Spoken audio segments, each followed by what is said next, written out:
The rain hadn't stopped for hours that night, but inside her tiny apartment, Olivia sat by the window, staring at the streetlights blurring through the wet glass. Every drop that slid down the pane seemed to echo her life, steady, relentless, and quietly fading into something she no longer recognized. For 5 years, she had lived this way, working double shifts at the diner, packing lunches for her son before dawn, and falling asleep with exhaustion before her tears could even dry. Life had taken almost everything from her, her husband, her dreams, her confidence. But even after all that, it hadn't taken her will to survive. She had promised herself she'd keep going for one reason. Her 7-year-old boy, Ethan, if you believe in kindness, second chances, and miracles that show up when you least expect them, please take a moment to like this video, comment your thoughts, and subscribe to our channel. Your support helps us share more heart-touching stories like this one. 5 years ago, Olivia's husband had walked out, leaving her alone with a newborn and a stack of unpaid bills. There were days she would hold Ethan in her arms and whisper apologies he couldn't yet understand, apologies for a life she wished she could make easier for him. The world hadn't been kind to her. The tips at the diner barely covered rent, and her old car had broken down more times than she could count. Still, she smiled through it all. To Ethan, she was a superhero, the one who never gave up, but deep inside she felt invisible, forgotten, and undeserving of happiness. One afternoon, while serving coffee to her regular customers, her coworker Lisa playfully nudged her and said, "You need a night out, Liv. Come on, you deserve to feel alive again." Olivia laughed it off, but Lisa wasn't joking. She told her about a charity event that weekend, a small gathering organized by a local community group. "There's someone I want you to meet," Lisa added with a teasing grin.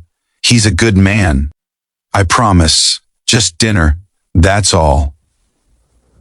Olivia's first instinct was to refuse. The very thought of a blind date felt absurd.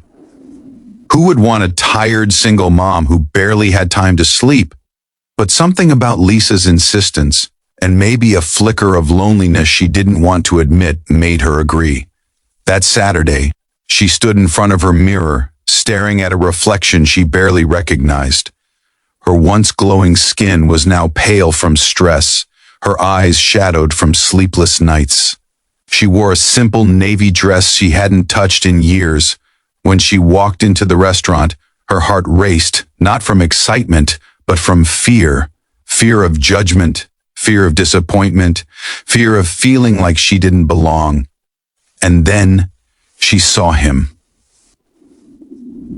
At a corner table sat a man in his late 30s wearing a dark blazer and a calm, kind smile. His name was Ryan. When she approached, he stood, offering a warm handshake. "Olivia, right? It's really nice to meet you."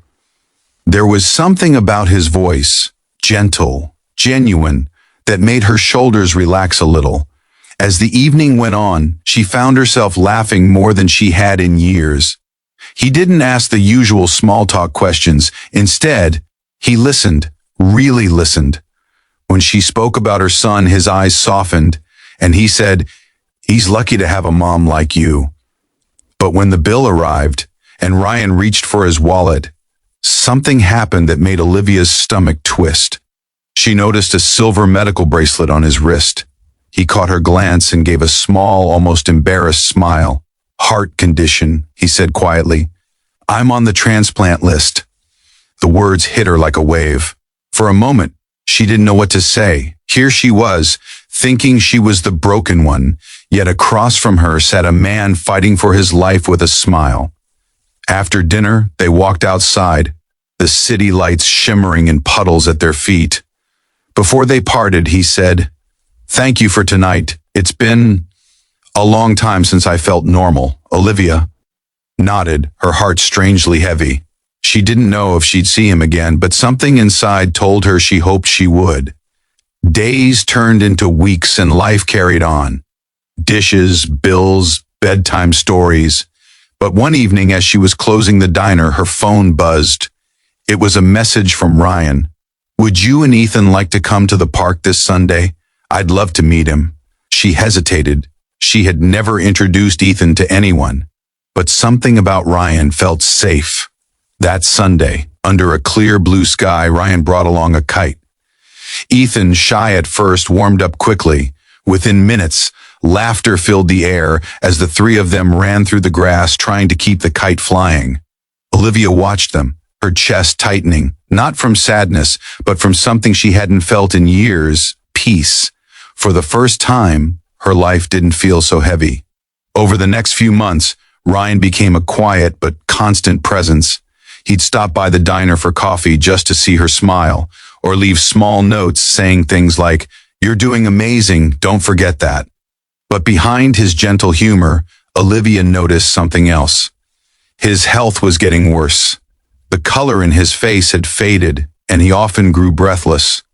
When she asked about it, he would just smile and say, "Still waiting on that call."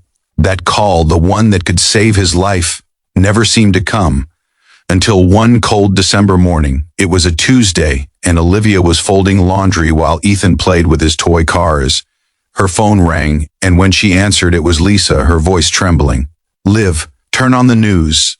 There was an accident downtown. Ryan's car." Olivia's knees went weak. She didn't even wait for Lisa to finish before grabbing her coat and rushing to the hospital. When she arrived, the nurse at the desk looked at her with gentle pity. "He's in surgery. It was bad." Hours passed like eternity. She sat outside the operating room, clutching the small photo Ethan had drawn of the three of them flying a kite. And then the doctor came out, his expression unreadable. "We were able to save him," he said softly. "But his heart gave out shortly after. We couldn't restart it." Olivia's world collapsed. Everything around her blurred. The man who had brought laughter back into her life was gone, just like that. She fell to the floor, sobbing into her hands, the sound echoing through the sterile hallway. Days later, she attended the funeral with Ethan by her side.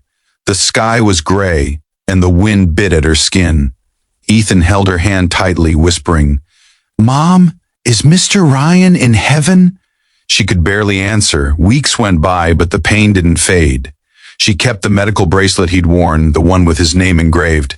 Every night she'd hold it and whisper a prayer, not for herself, but for him. Life returned to its routine, lonely, heavy, quiet. And then, one morning, she received a call from the hospital, the same hospital where Ryan had been treated. The voice on the other end said, "Miss Turner, this might sound unusual, but we wanted to inform you that you're listed as the emergency contact for a young boy named Aiden." Confused, she said she wasn't related to any Aiden. The nurse hesitated, then added softly, "Ryan had a younger brother. Before he passed, he listed you as a potential guardian if anything ever happened to him." Tears filled her eyes as she whispered, "Oh my God." When she arrived at the hospital, she met Aiden, a shy, frail boy no older than Ethan. His parents had died years ago, and Ryan had been raising him alone while struggling with his illness. The moment Aiden looked up at her with tearful eyes, Olivia's heart broke all over again. Without hesitation, she took his hand and said, "You're safe now, sweetheart." Weeks later, she finalized the guardianship. Ethan and Aiden became inseparable, laughing, playing, healing together. And though the apartment still echoed with the absence of the man who had changed everything, Olivia often felt his presence in quiet moments. In the laughter of the boys, in the warmth of sunlight spilling through the window, in the little acts of kindness that seemed to follow her everywhere. One evening, months later, as she tucked the boys into bed, she found an envelope taped to the back of a photo frame Ryan had once given her. Her hands trembled as she opened it. Inside was a letter, written in his familiar handwriting. "Olivia, if you're reading this, I guess life didn't go quite the way we hoped. But please don't be sad. Meeting you was the greatest gift I ever received. You reminded me that life isn't measured by how long it lasts, but by how deeply we love. Take care of Aiden. He's my heart in another form. And take care of yourself too. You deserve every bit of happiness this world can offer. Maybe someday, when the wind feels gentle and the sky feels kind, think of me. I'll be there, flying that kite right beside you. Ryan. Olivia pressed the letter to her chest, tears streaming down her face. In that moment, she realized that love doesn't always end when someone leaves. Sometimes it stays, quietly transforming into something eternal. Months turned into a year, and life began to bloom again. She started a small home bakery, naming it Kite and Heart. After that unforgettable day in the park, it became a local favorite, a place filled with laughter, love, and stories of second chances. People often said there was something special about her, a warmth that seemed to linger long after they left. She'd just smile, knowing exactly where it came from. And sometimes, on sunny afternoons, she'd take Ethan and Aiden to the same park. They'd run across the grass, the kite soaring high, and she'd look up at the sky, whispering a thank you to the man who had brought light back into her life. If this story touched your heart, please don't forget to like, share, and subscribe to the channel. Your support helps us keep spreading hope, kindness, and the reminder that miracles often come in unexpected ways. Tell us in the comments, do you believe that love can find us again, even after heartbreak? We'd love to hear your thoughts, because sometimes a blind date isn't just dinner. Sometimes it's the beginning of a miracle you never saw coming.